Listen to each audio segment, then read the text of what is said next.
जय सद्गुरू. सर्वांना माझा नमस्कार. आज आपण आळू वडीपासून अतिशय स्वादिष्ट पातळ भाजी करणार आहोत. काल आळूच्या वड्या तयार केल्या होत्या, त्यापैकी काही वड्या फ्राय केल्या आणि राहिलेल्या आळूच्या वड्यांची आज आपण पातळ भाजी करणार आहोत. त्यासाठी हे मी 2 मोठे कांदे चिरून घेतलेले आहेत. 1 चमचा तीळ आहे, इथे मिरी आणि लवंग घेतलेले आहे, खोबरं आहे, लसूण आहे, कोथिंबीर आहे आणि ह्या काल मी आळू वड्या केल्या होत्या, ह्या राहिलेल्या आळूच्या वड्या आहेत. आता मी यामध्ये तेल टाकलेलं आहे. आपण कांदा भाजून घेऊया. आपला कांदा आता छान भाजून झालेला आहे, तो आपण काढून घेऊया.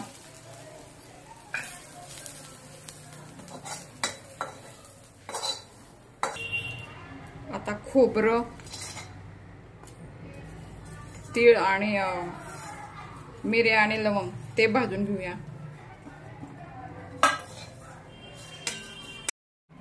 आपण हे खोबरं तीळ हे सगळं परतून घेतलेलं आहे, ते गार करायला ठेवूया. आणि ही वडी आहे ती थोडीशी तेल टाकून शॅलो फ्राय आपण करून घेऊया. वडीला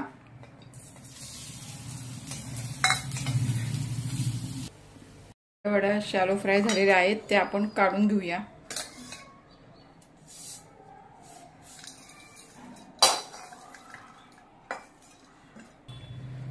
आपण फोडणीसाठी कढई ठेवलेली आहे, त्यात जिरे तेल टाकलेलं आहे, त्यात आपण जिरे टाकूया, थोडी मोहरी पण टाकूया आणि आपण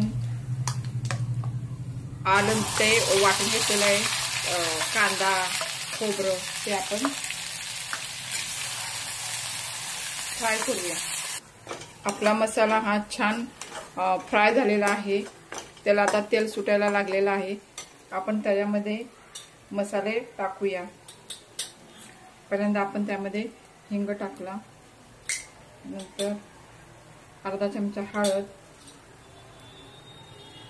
बेडगी मिरचीचा तिखट 1 चमचा टाकलेला आहे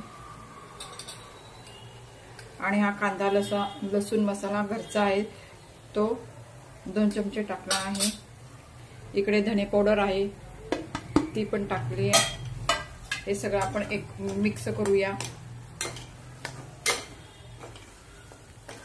आपण त्यामध्ये आता पाणी टाकून घेऊया आणि हे उकळून घेऊया. हे मसाल्याचं पाणी. आपली भाजी आता उकळलेली आहे, त्यामध्ये आपण चवीनुसार मीठ टाकूया आणि शॅलो फ्राय केलेल्या वड्या आहेत ना, त्या आपण त्यामध्ये टाकूया आणि ह्याला आता जरा उकळून घेऊया. आपली आळूच्या वडीची पातळ भाजी मटणासारखी तयार झालेली आहे. ती आपण सर्व करूया. आणि आपण ते सगळं फ्राय केले होते ना आळूची वडी, त्यामुळे ते भाजीला वेगळी छान टेस्ट येते.